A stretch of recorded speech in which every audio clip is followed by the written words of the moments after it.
Di ujung masa jabatannya, Menteri Pendidikan, Kebudayaan, Riset, dan Teknologi Nadiem Makarim mengeluarkan kebijakan yang lagi-lagi menjadi sorotan publik, yakni meniadakan jurusan ilmu pengetahuan alam, ilmu pengetahuan sosial, dan bahasa untuk jenjang sekolah menengah atas sebagai bentuk komitmen penerapan kurikulum merdeka.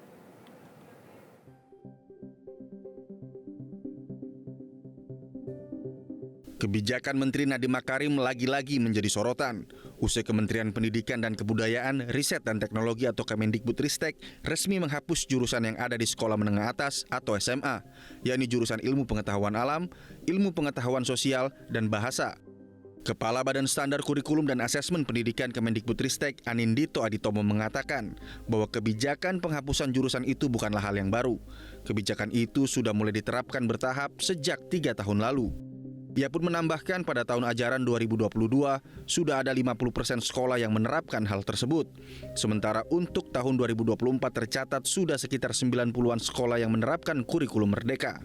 Dengan penghapusan jurusan tersebut, Anindito menjelaskan bahwa pada kelas 11 dan 12 SMA, murid yang sekolahnya menggunakan kurikulum merdeka dapat memilih mata pelajaran secara lebih leluasa sesuai minat, bakat, kemampuan, dan aspirasi studi lanjut atau karirnya, sehingga mampu membuat murid bisa lebih fokus untuk membangun basis pengetahuan yang relevan untuk minat dan rencana studi lanjutnya.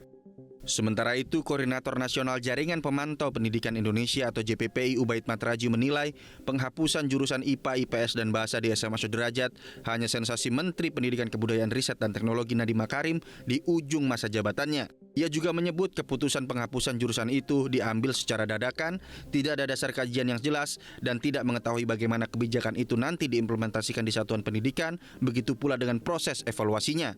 Tidak hanya kebijakan penghapusan jurusan IPA, IPS, dan Bahasa di sekolah menengah atas, adapun beberapa kebijakan Mendikbud Nadiem Makarim yang juga menjadi kontroversi dan berujung ditarik kembali alias tidak jadi diterapkan. Seperti kebijakan kenaikan uang kuliah tunggal atau UKT yang salah satu alasannya untuk peningkatan kompetensi mahasiswa. Namun kebijakan menaikkan UKT itu justru menuai protes dari berbagai kalangan. Dan akhirnya usai Nadiem bertemu dengan para rektor, kebijakan kenaikan UKT itu pun batal diterapkan tahun 2024 ini. Nadiem pun mengatakan akan merevaluasi semua permintaan peningkatan UKT dari PTN-PTN usai menghadap Presiden Joko Widodo di Istana Negara pada 27 Mei lalu. Kami Kemendikbudristek telah mengambil keputusan untuk membatalkan kenaikan UKT di tahun ini dan kami akan merevaluasi semua permintaan peningkatan UKT dari PTN-PTN. Jadi untuk tahun ini tidak ada mahasiswa yang akan terdampak. Tak hanya itu, melalui Permendikbudristek nomor 12 tahun 2024 tentang kurikulum pada PAUD, jenjang pendidikan dasar, dan jenjang pendidikan menengah, Menteri Nadiem juga sempat membuat pramuka tak lagi jadi ekstrakurikuler wajib. Tak butuh waktu lama, aturan ini langsung dibanjiri kritik karena kegiatan pramuka dinilai dibutuhkan sebagai bekal generasi muda untuk melatih jiwa patriot, kepemimpinan, membentuk karakter, hingga memberikan bekal skill bertahan hidup. Usai dibanjiri kritik, Nadiem pun menjelaskan bahwa pramuka justru akan dijadikan bagian kegiatan ko-kurikuler atau masuk dalam mata pelajaran.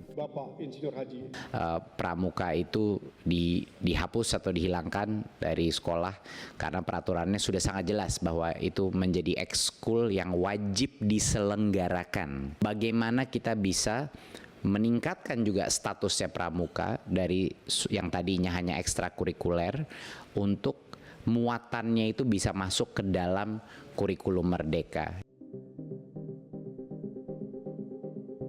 Jelajahi cara baru mendapatkan informasi. Download Metro TV Extend sekarang.